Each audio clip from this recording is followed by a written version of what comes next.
Sorry? Yeah, I got it. I found it. Thank you.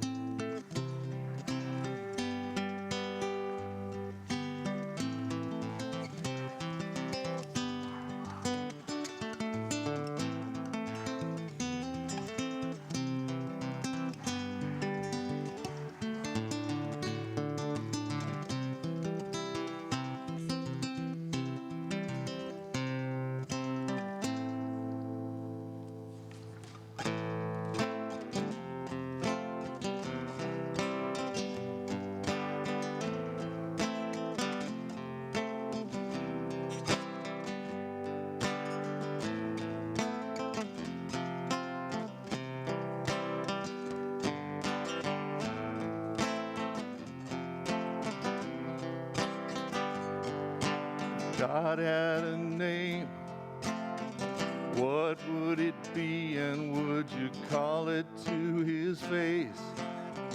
If you were faced with him in all his glory, what would you ask if you had just one question? Yeah, God is great. Yeah, God is good. Yeah. What if God was one of us? Just a slob like one of us. Just a stranger on the bus, trying to make his way home.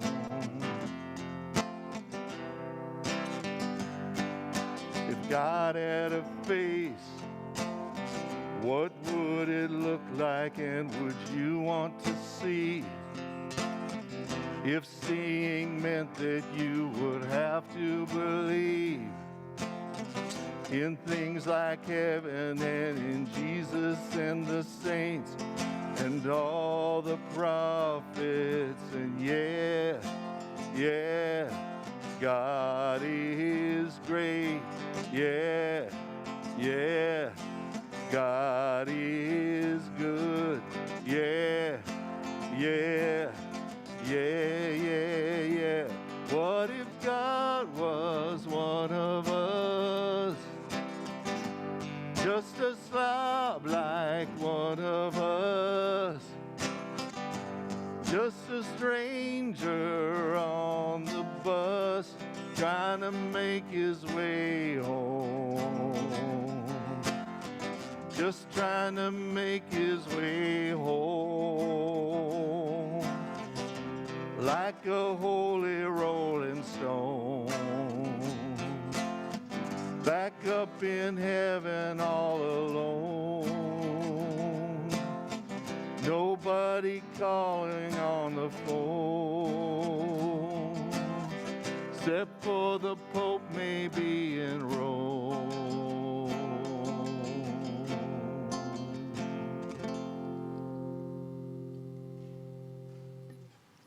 Thank you, Michael.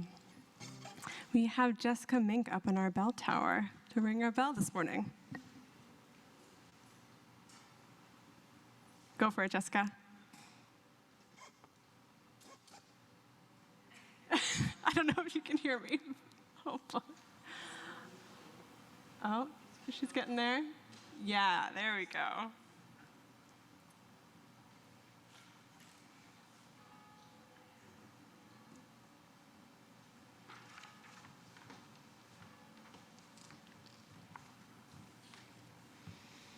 Well, thank you.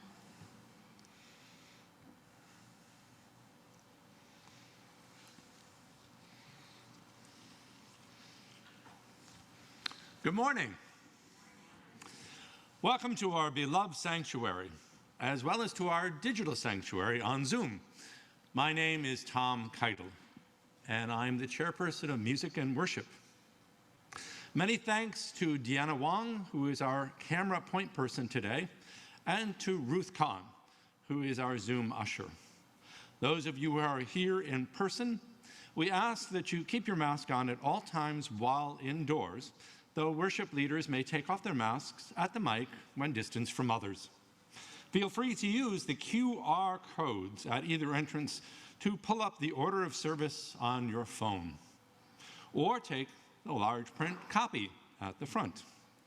People of all ages are welcome to move about the sanctuary as they need to, or to make themselves comfortable in the cozy zone in front of the first pew.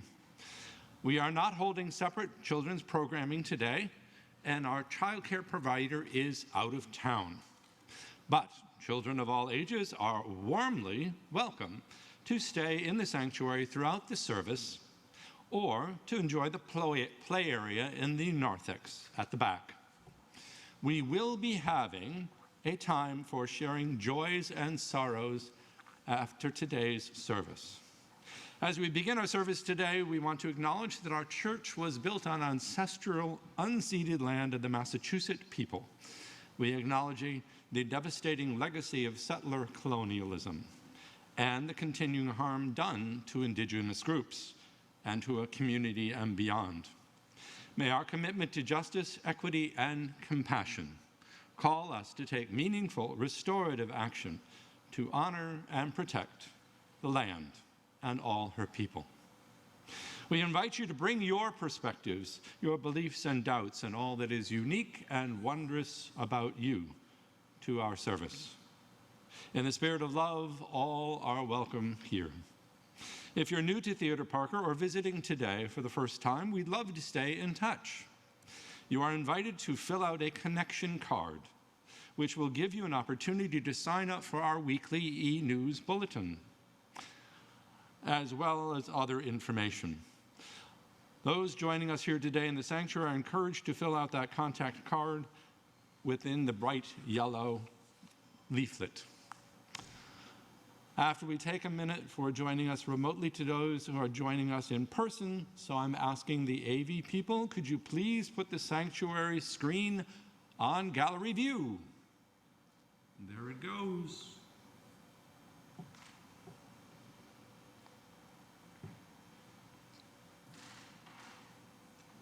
And there's gallery view. So, can we please wave to the camera at the back and say hello to all of our members who are off-site? And let's give each other a big wave of on-site and off-site. We hope that each of you will find some comfort to carry with you over the week and some challenge for your thoughts. As always, we wish each of you for your health, well-being, and a sense of peace.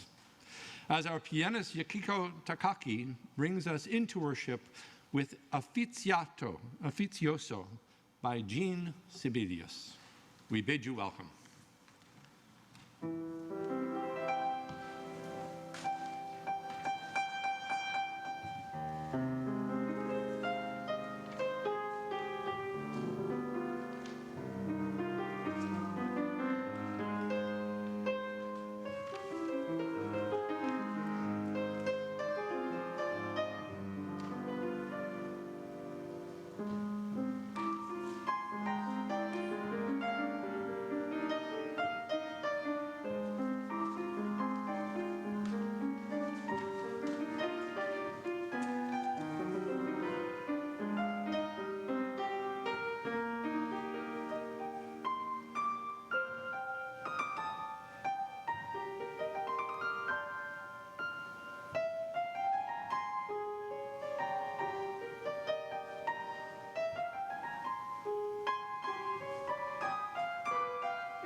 Thank you, Hiko. Good morning. My name is Rose Gallogly, and I have the honor of serving as this congregation's lifespan religious educator. The phrase lifespan in my job title is new this year. I used to focus the religious education only on our children and youth, but just this year, we expanded to offering some adult religious education, really mostly referring to a course called Building Your Own Theology that I ran over the course of this year. And that's the subject of today's service. Along with 8 remarkable members of this congregation, I took the journey through this classic Unitarian Universalist curriculum, Building Your Own Theology. And this course gave us a chance to embody something that we talk a lot about in Unitarian Universalism, being on our individual and unique spiritual journeys while in deep community with one another, while helping each other along the way. We'll be sharing more about that theological structure, ideas behind it throughout today's service. Now I'd like to invite us into worship with these words from Marnie Harmony. We whose journeys are always beginning, we whose mission always awaits us, we whose visions are bent on loving, we gather together here. We gather as a community, drawn out of a common need, each toting our own carpet bag of treasures and dreams.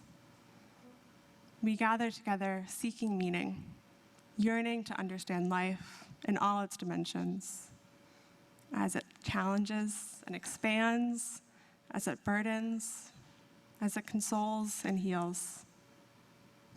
We gather together with questions, the kind of questions that provoke us to the path of action. We gather with hope, the kind of hope that pulses through uncertainty.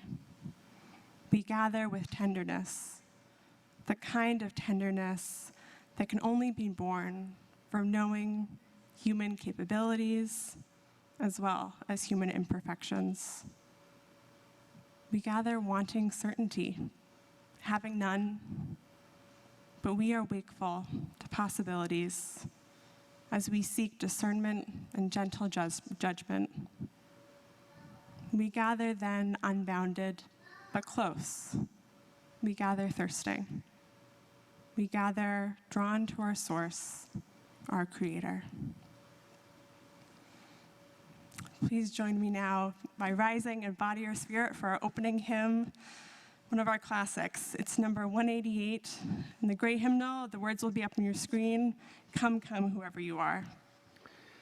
And we'll do our round. I'm going to shake it up this time, and you're going to be group 1. So we'll do one time through in unison, and then we'll do our round.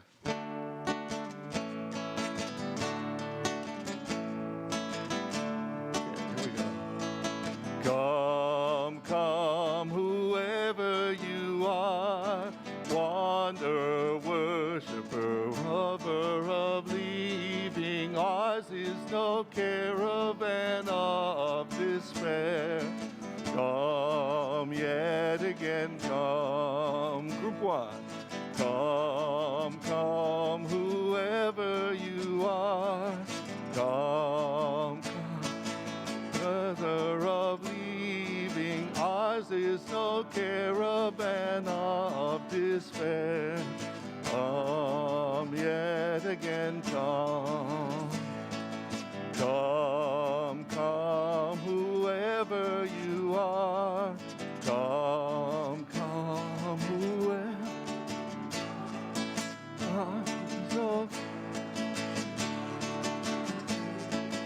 Come yet again, come. Let's do it one more time. Come, come, whoever you are. Come, come. Brother of leaving, ours is no caravan of despair. Come yet again, come. Come yet again, come. Great job. Great, you may be seated. Now I'm going to invite up two members of our congregation who were in the Building Your Own Theology class to help us light our chalice this morning. Pat Hamilton and Marcus Emerald. If you're ready to come up, Pat will read the words in English and Marcus in Spanish, which we say each week in honor of our sister community in Plazuelos, El Salvador. We invite you to say these long words along with us. As I get up here, the words will be up on your screen. And Joel Neiditz, another member of the class, will be lighting our chalice.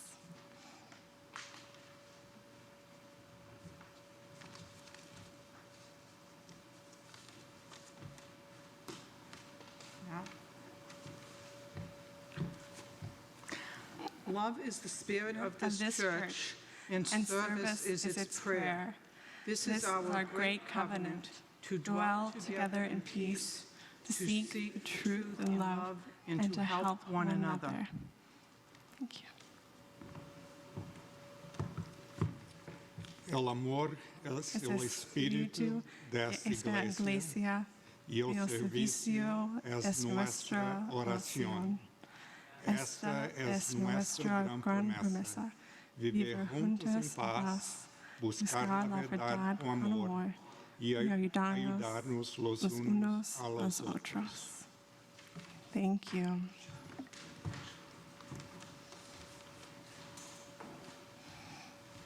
Now, for a little mixing things up a little this morning, Joel Neiditz will be leading our Story for All Ages.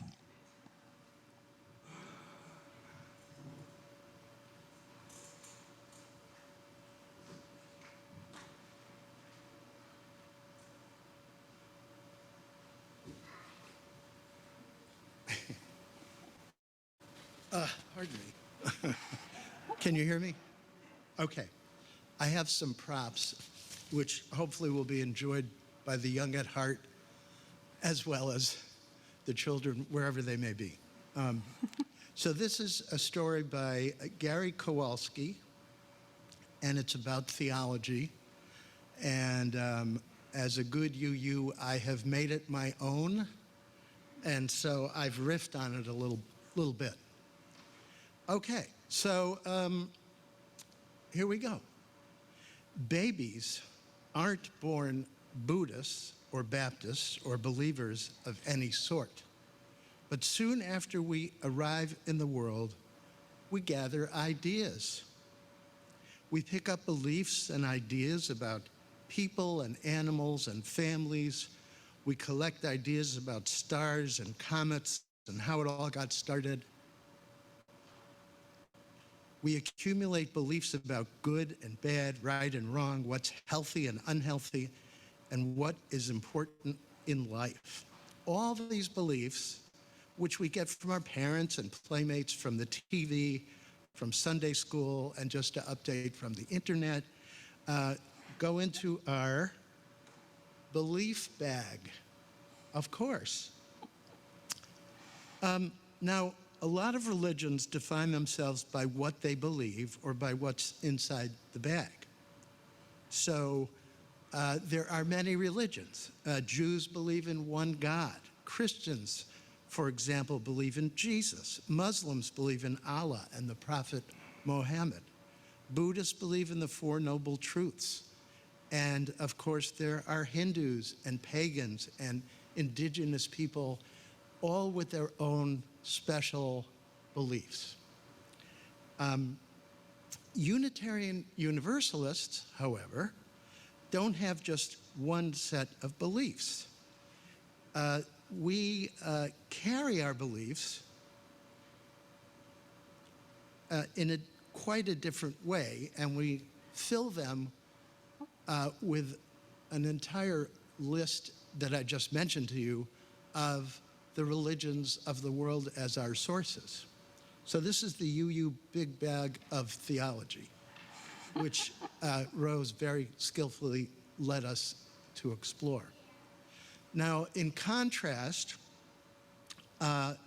some people, let's see, where is my, oh yes. Some people are not as open shall we say, and have closed minds. And you can see this bag is pinched at the top. We have an opportunity to take a look inside a closed mind. I'm going to release the, ooh, what's in here? Oh yes, the one truth. All right, so, and the reason that it's closed, of course, is that people with the one truth really don't, they're not frequently open, they're closed, to new ideas, things that might challenge the one truth. Okay, so there's those people. This is Gary Kowalski saying this, not necessarily me. So there are people who are just the opposite of having closed minds. Hi. They don't pay much attention to what they believe or what goes into their bag. One idea is as good as another. Do you want to come help me?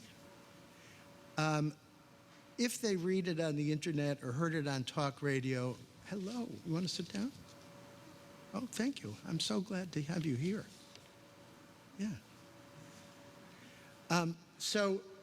Actually, these people who will believe anything are, according to Gary Kowalski, sloppy thinkers. And what do they have in their bag? Let's see. Oh, yes, here it is. Whatever. Can't you see that? You want to hold that? Thank you. All right. Oh, you're taking it away. All right.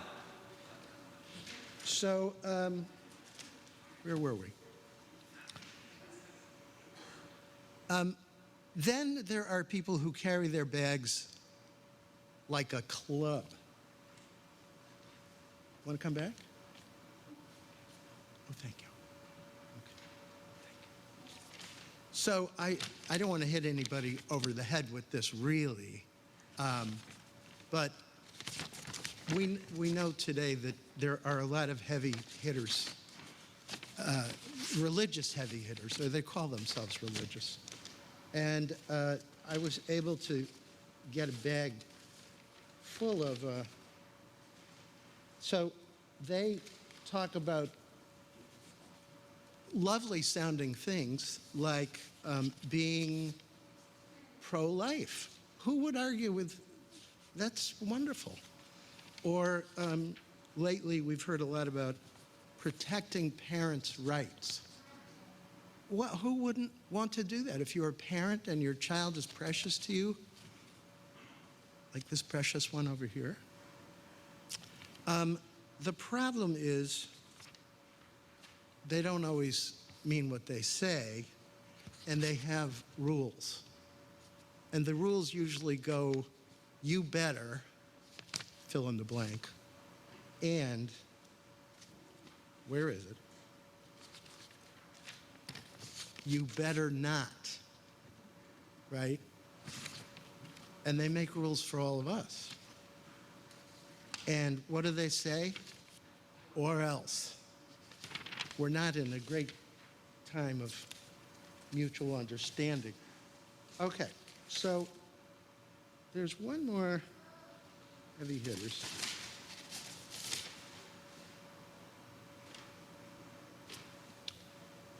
But here is the UU bag, big bag of theology. In it are, remember, our principles and sources are all those religions that I listed at the beginning: Judaism, Christianity, Buddhism, Hinduism, pagan. I hope I'm not leaving anything out. But we carry this bag, and it's open, right? We don't say, oh no, you can't put your stuff in there. So let's look at what some of the highlights. Please help yourself. right?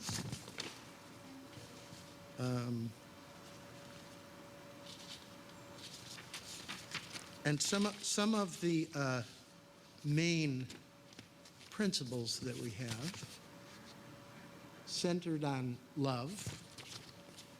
Not that the other world religions don't have these. That's not what I'm trying to say, but they're clearly in our big bag. Kindness. I'm sorry this is taking, I'm all thumbs here. Understanding. Compassion is in here somewhere. Compassion. These are things we certainly hold dear. And finally, you are welcome to contribute. And it wouldn't be a, if I didn't say donations, donations of ideas are gratefully accepted, as well as, we'll pass the hat too, but, so that's in the UU bag, and how we carry that bag, remember, is open, not closed, not sloppy, but that's us. So the next time someone asks you, what do the people in your church believe, you can tell them, for Unitarian Universalists, it is less important what you believe than how you hold your beliefs, and I would say what you do with them. So that's the story for today. Thank you, Joel. You're welcome. So fun. Very grateful for you.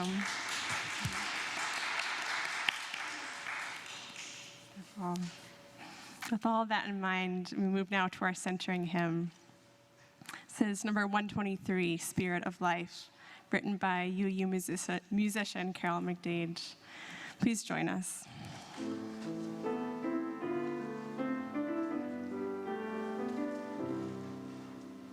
Spirit of life, come unto me. Sing in my heart all the stirrings of compassion. Blow in the wind, rise in the sea. Move in the hand, giving life the shape of justice. Roots hold me close, wings set me free. Spirit of life, come to me, come to me. You may be seated. I invite you now into a time of meditation and prayer. As we begin, I invite you to turn your attention to your body, to feel your seat and your chair, your in-breath and your out-breath. Feel your quiet presence here this morning. These words are from Barbara Hamilton Holloway. Spirit of life, in us and around us, here is our chance, once again, to live like the world. May we find within ourselves the courage to be who we are. May we know when it is time to listen and when it is time to speak. May we trust ourselves to be the ones to find the words that need to be said or to do what needs to be done. May we trust one another and know there are many ways to go through life. May we know that though we cannot change some of what life gives us, we can choose how we deal with what we are given. We are coming into our power, and together we can make possible justice and love. We are all connected. We depend on one another more than we know. We are one body.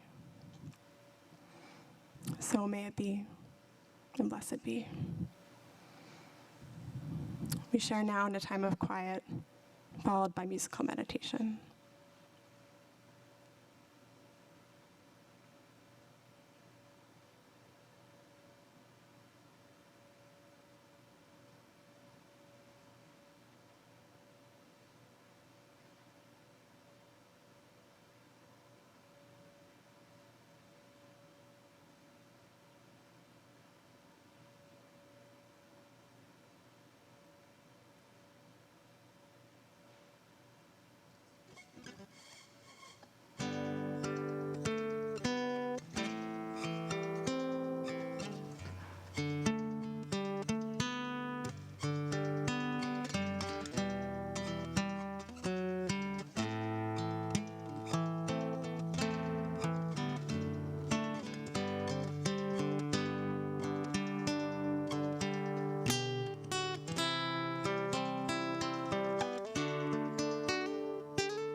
Just as Joel referenced that the donation of ideas into the big bag of theology at UUism is greatly accepted and received, so too generosity is a spiritual practice in Unitarian Universalist congregations.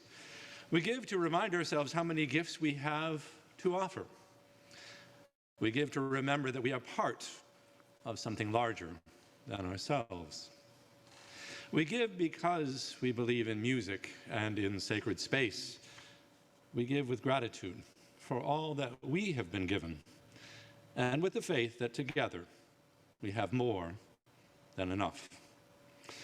Links to donate will be in the chat, or you can take a meditative moment writing out a check and sending it to the church after the service. Ushers will be coming around the sanctuary to collect an offering from those in the pews who wish to donate something more tangible. As Yukiko shares Bjorken by Jean Sibelius, an offering to sustain this congregation of memory and hope will be greatly received. Thank you.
Hello again. The reading for today is from the Build Your Own Theology curriculum.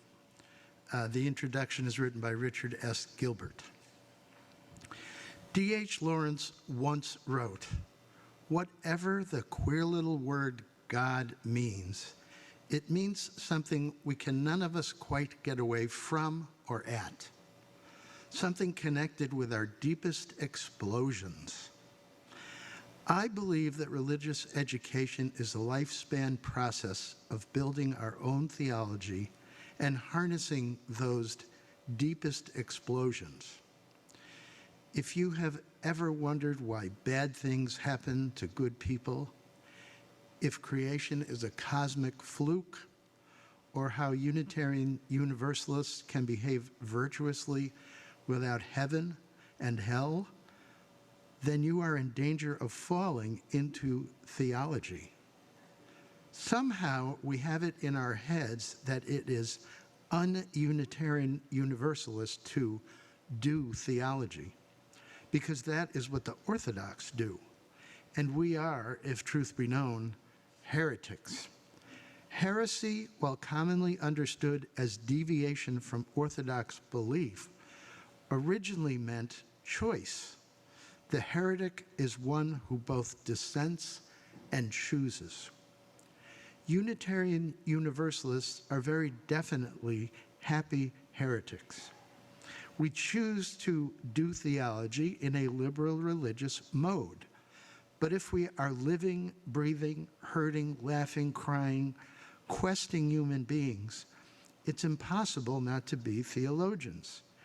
Theology traditionally has to do with the study of God or divine things, but there is another definition as well. It can be a field of study, thought, and analysis that discusses religious truth. Theology has to do with ultimate concern and commitment by whatever names we call them. While theology can be, and often is, stuffy, deadly, dull, and unutterably boring, it can be, and often is, if Rose Gallogly is teaching, exhilarated, exciting, and endlessly fascinating. Why? Because it has to do with the stuff of human experience, the meaning of being and becoming. How do Unitarian Universalists do theology? I submit it is a different doing from conventional methods. We do theology not to become divine, as someone suggested, but to become more human.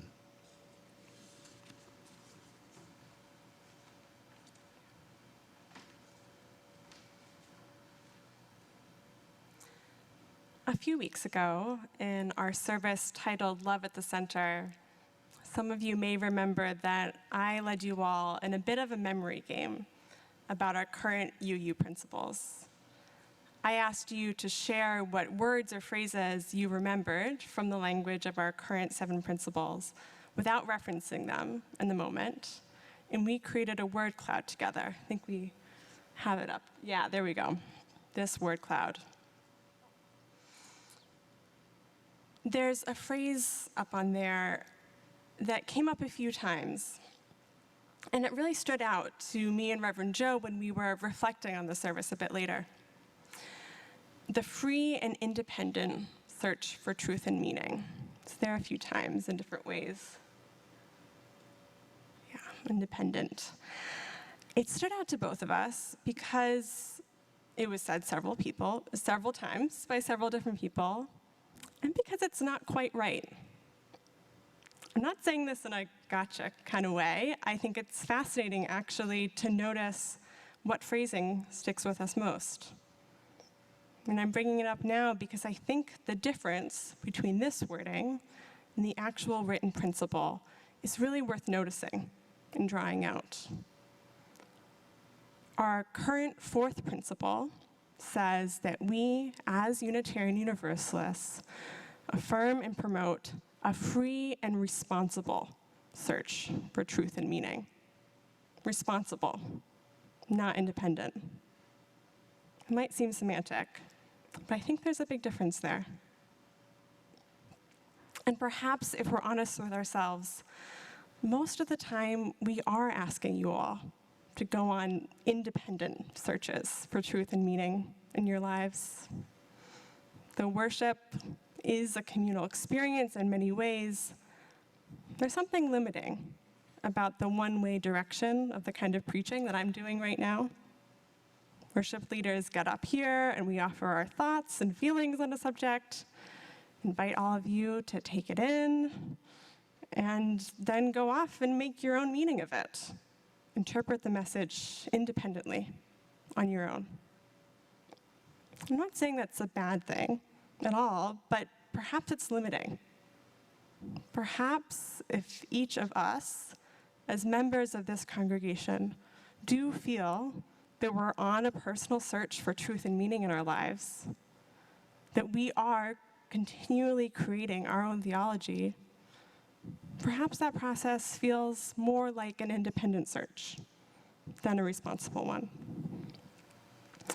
What, in contrast, might a responsible search look like? To me, the use of this word, responsible, rings most clearly as about our responsibility to one another. We say it also in our chalice setting words each week, right? This is our great covenant, to seek the truth in love and to help one another. If that combination of seeking the truth in love and helping one another is the core of our sacred promise to each other as members of this congregation, how are we making that promise real? This was a lot of my hope going into leading this cohort of Building Your Own Theology.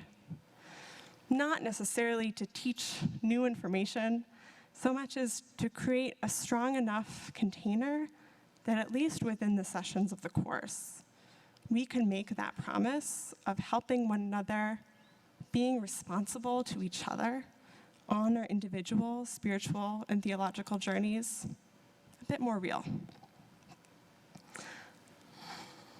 I knew that we were getting somewhere with that goal when a few sessions in, my lesson plan started to be less and less relevant.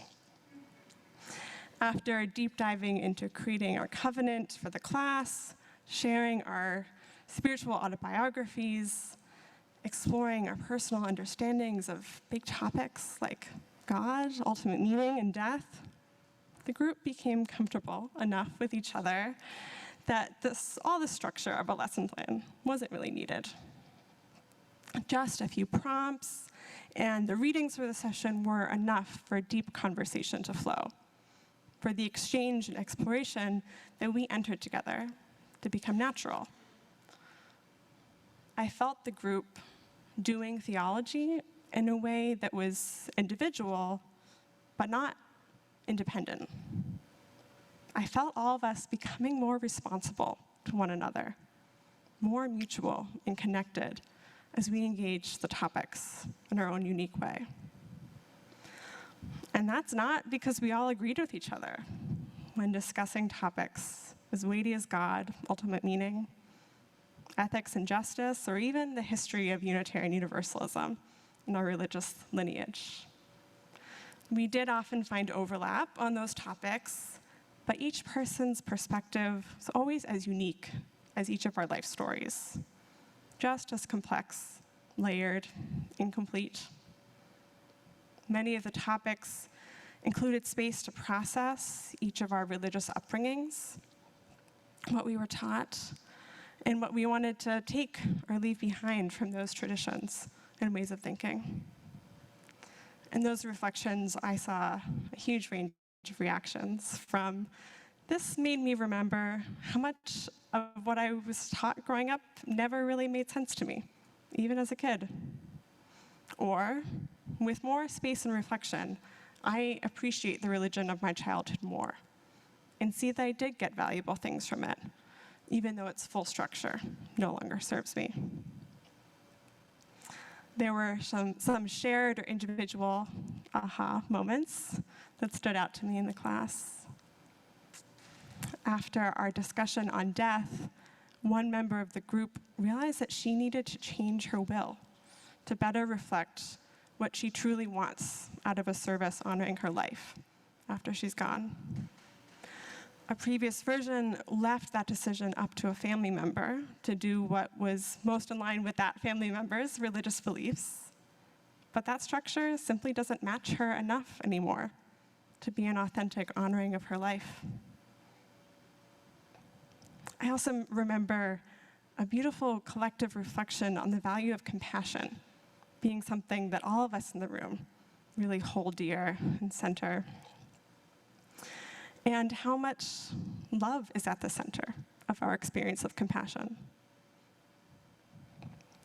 When discussing some articulations of different ways to live that the curriculum offered, the approach that resonated with all of us in the room said something like, I would not be devoted to any one way of life, but attempt to accept something from all ways, which we all agreed with a laugh was the most UU approach they had listed. I've been wondering, since this course wrapped up, how to broaden some of its impact, how to create more different containers in which each of us in this congregation both have more resources to engage our individual searches for truth and meaning, and more of a sense that we are responsible to one another in those searches. It's not an easy question, and the answer can't quite be that everyone should sign up the next time I run Building Your Own Theology, although I'd love that, of course. Reminding all of you here and now that you can ask each other these tender questions of faith and meaning when we gather together, even in casual coffee hour conversation, also isn't quite the answer. I know that I, even after practically a whole lifetime at this church, even as your religious educator, still feel a flutter of nervousness when I imagine someone coming up to me and asking me about my personal understanding of the divine. I mean, come on, talking about God in a UU church? So vulnerable, so vulnerable. What if I feel differently about the sacred than the person asking me?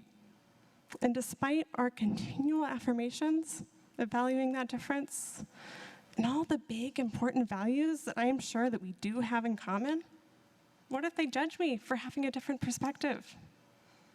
What if something difficult from our personal or family religious past is brought up? What if we have to sit in that discomfort together? Sometimes it feels safer to me, and perhaps also to you, to be on an independent journey. It's hard to lean into our responsibility to one another and into the tender, messy process that emerges when any one of us says, this is what I believe in and hold most dear to my heart. How about you? I don't have an easy answer here, but I do have some hints of what may be on the other side if we do have those tender conversations more.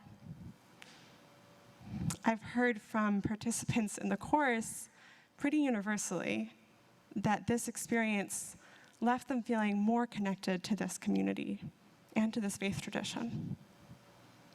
Several people noted that by the time the course wrapped up, they felt more that they were at the beginning of a journey than the end of it. The door to deeper exploration of their theologies and meaning-making had been open, and they wanted to keep on walking through it.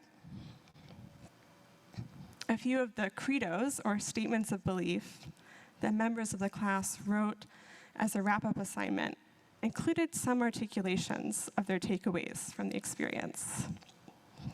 I have some quotes now.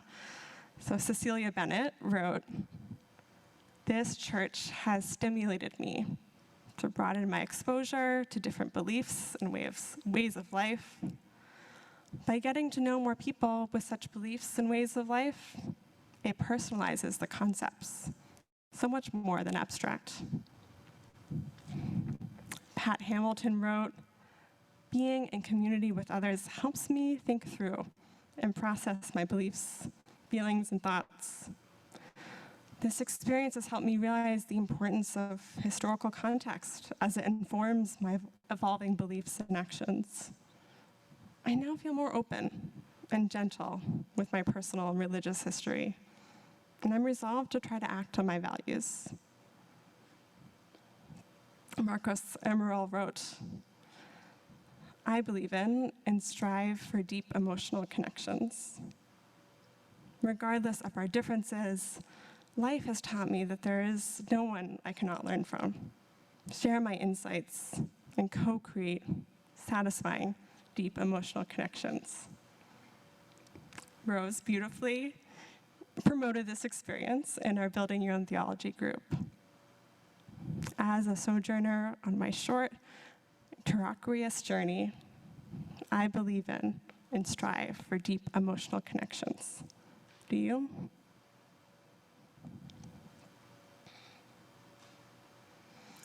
Striving for deep emotional connections, being responsible to one another on our journeys towards personal truth and meaning. This is the substance of building your own theology. And this is the substance of our whole theological approach as Unitarian Universalists. As our reading earlier from the introduction to Building Your Own Theology said, if we are living, breathing, hurting, crying, laughing, questing human beings, it is impossible not to be theologians. And if we are making the promise of our faith tradition, the promise of our shared covenant, real, we are not meant to be in the work of that theological journey, the journey that is our very aliveness, alone. Our responsibility, our sacred promise to one another is to help, support, to journey alongside. May this be our prayer. Both to hold our big bag of beliefs open in front of us, collecting what may come, and always to hold them together. May it be so. Blessed be.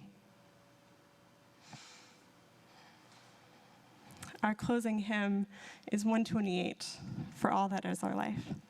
I invite you to rise and body your spirit and sing with us.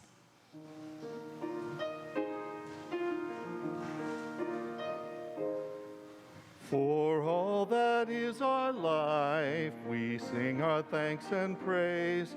For all life is a gift which we are called to use to build the common good and make our own days glad.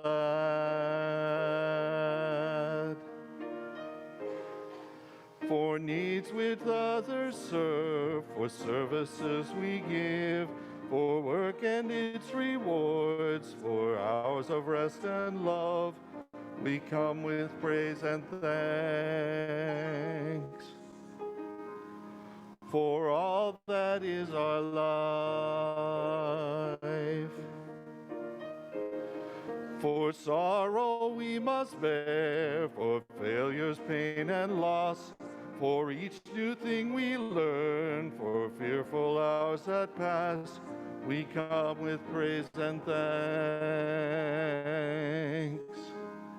For all that is our life,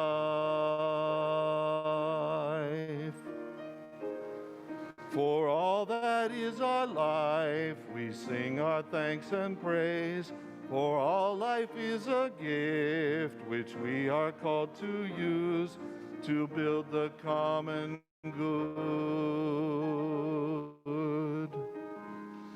and make our own days glad.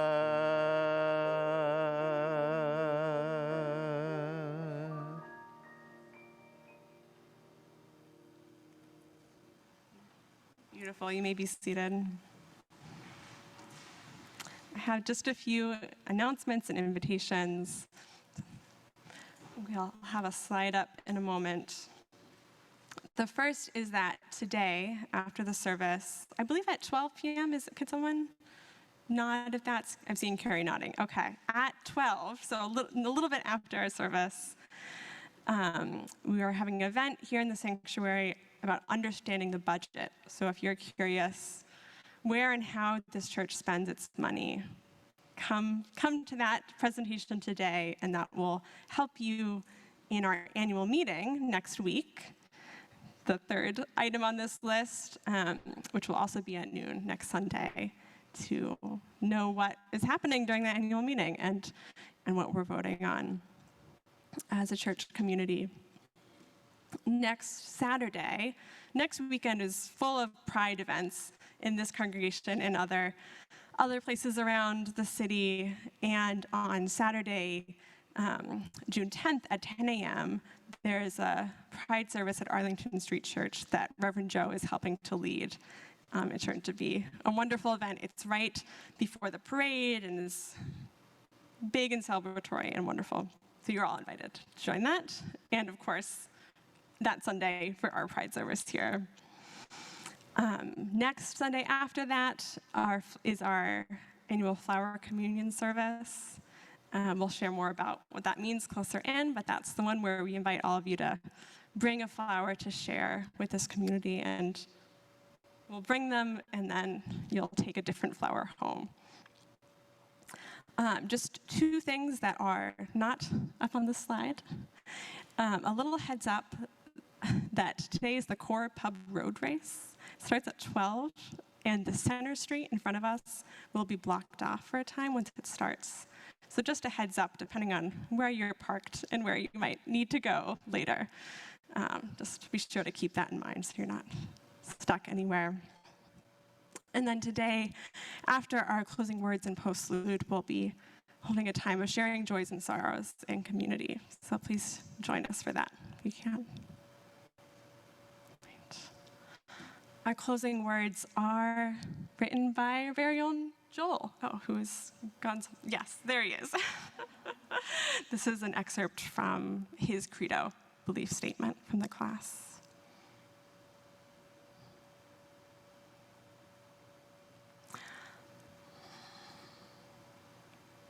May my own felt sense of good fortune not delude me into forgetting, nor diminish my compassion for those who truly suffer. With humility in the face of the vastness of the universe, in which I am momentarily molded from stardust, with gratitude for Mother Earth, my temporary home, for the gift of my short life and the resources that sustain it. With heartfelt intention, I pray.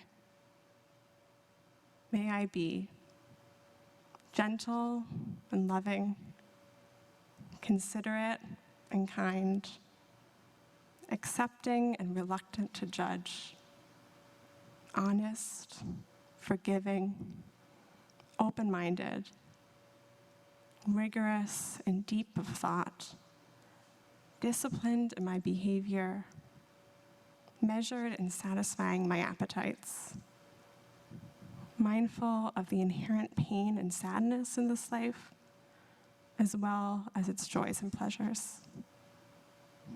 May my actions in this world bring blessings to my human brothers and sisters and to all living things. May it be so.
Now we'll have our time of sharing joys and sorrows. If you're here in person and want to come up, we're back to using candles for these, so you're invited to come up, share briefly but fully what is on your heart, what's on your mind. Light a candle, place it in the sand. And if you're here on Zoom with us this morning, raise your Zoom hand, and I'll call on you. You'll be able to unmute yourself to share.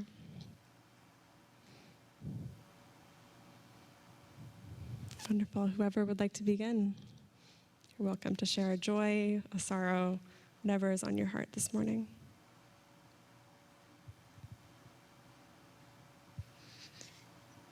Kathy Ware. So this is a candle for Rose and John Lambert, for something that's pretty invisible to the rest of you. They have held a space for our youth in what has been a hard year for all of them, including my daughter. Consistent, accepting, a place to connect and have fun all year. It's going to conclude with the white water rafting trip, which my daughter is so excited about. She hasn't been excited about much this year. So just a thank you to them for holding that space.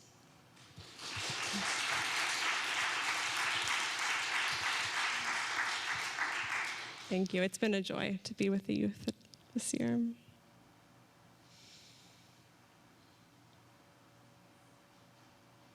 Okay, I see a few folks on Zoom, so I'm going to, Nancy Wilbur, you're welcome to unmute and share now.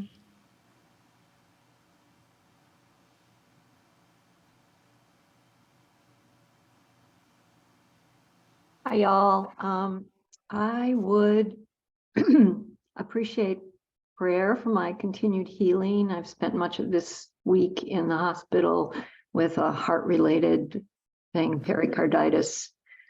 And I guess I'm less than patient with the recovery process. So your prayers are welcome. Thank you. Thank you, Nancy. Holding you in your recovery process in our hearts. Great, Jessica.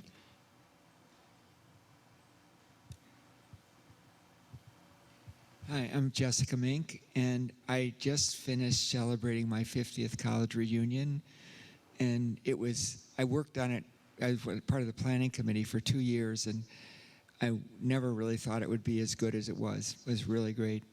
And then as soon as I got home, I got picked up at the train station by my daughter and son-in-law, and my daughter's going to be staying with me for a week, which is really a joy. So I've got two joys at once, conveniently in sequence between coming to church and a wonderful choir practice this morning.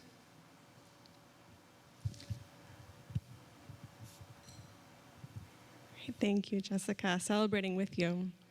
Sure. Okay, I see more folks online. I'm going to, sorry, sweetie, I gotta.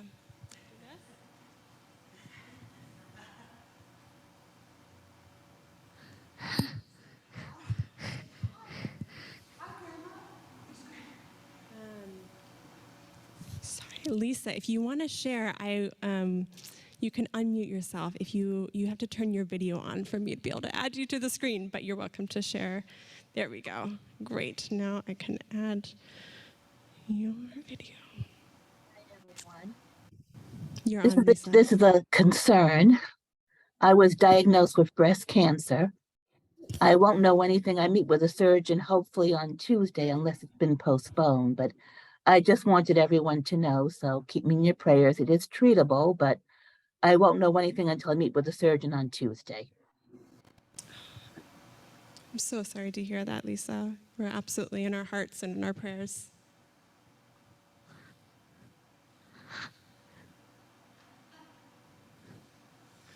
Me and my assistant right here, Camille, would like to invite Jennifer up.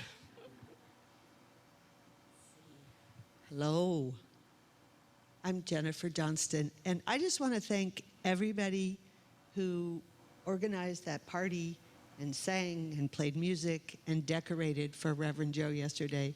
It was a beautiful, wonderful event. And I didn't know Karen Kirchhoff's artistic skills, and I'm so impressed. I don't see her today, but anyway, she's on Zoom. Well, thank Thank you, Karen, and everybody who did a beautiful job. It was a lovely thing. Thanks. Thank you. Yeah, please light the candle. Thank you, Jennifer. Yeah, it was a beautiful celebration for Reverend Joe, who we are nearing the end of our time with and will miss dearly. It was good to celebrate her in community yesterday. Okay, we have Allison online. I'll add you in a minute.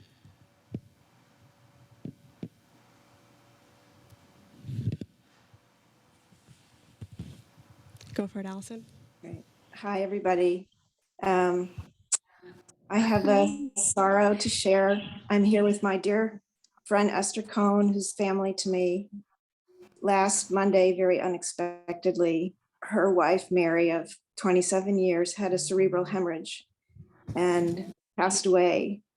And I was with them, along with a couple other very close friends, and we're all holding Esther in our hearts. And if everybody could hold my dear friend, Mary Hickey, who was just a love and a light in this world. Thank you. Holding Esther and Mary in our hearts. I'm so sorry for your loss. Yeah, the candle's been lit for you.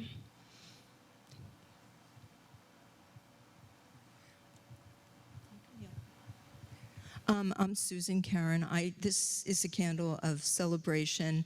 We just got a couple last-minute donations, and our Tickets to Safety campaign raised $37.65 for Renewal House and for people that are struggling with domestic violence. So, a candle of celebration. Celebration for the money raised and for all of your hard work and dedication to this season. Thank you. Okay. If there's anyone online who hasn't been able to find their Zoom hand but would like to share, you're welcome to unmute yourself and I'll find you.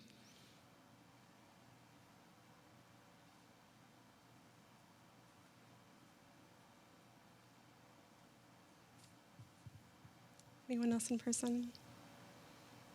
Honey, where's our hand? Hi there. This is the Jennifers. Getting closer. And we have some friends, Ken and Steve. I'm not, oh, there we go. Yeah. Ken just had a stroke and a heart attack and a bunch of other things. And he's like 83 years old and he's the caretaker of Steve. And it's been a really rough week for the three of them, and Ken is still in the hospital. So a candle out to both of them. They're our dear friends from California. Could you say your friends' names again? Ken and Steve. Sorry, it's a little mute. Steve. Ken, K-E-N, and Steve. Okay, holding Ken and Steve in our hearts. Thank you, Jennifer. Candle. Camille, do you want to help me light our last candle? You've already got one in your hand, so I think you're well positioned for it. Good. Thank you. It was good service. I thought Joel's was good. Good stuff. Okay, with Camille's help, I'll light one last candle. Okay, sweetheart, we're gonna light it really careful right here. Put it in the sand. Yeah. And we light this one last candle for all of the joys, sorrows, everything that remains unspoken but is held in our hearts. Such gratitude for this community and for all of our helpers. May it be so. You're welcome to join us now for coffee hour in the parish hall. And Joy has one last thing she'd like to share. Even though the last candle was already lighted, I want to light a candle for the love that you've had for her this morning. So thank you. Always, always. Another last candle for our love for Camille. Oh, do we have another one? Okay, no.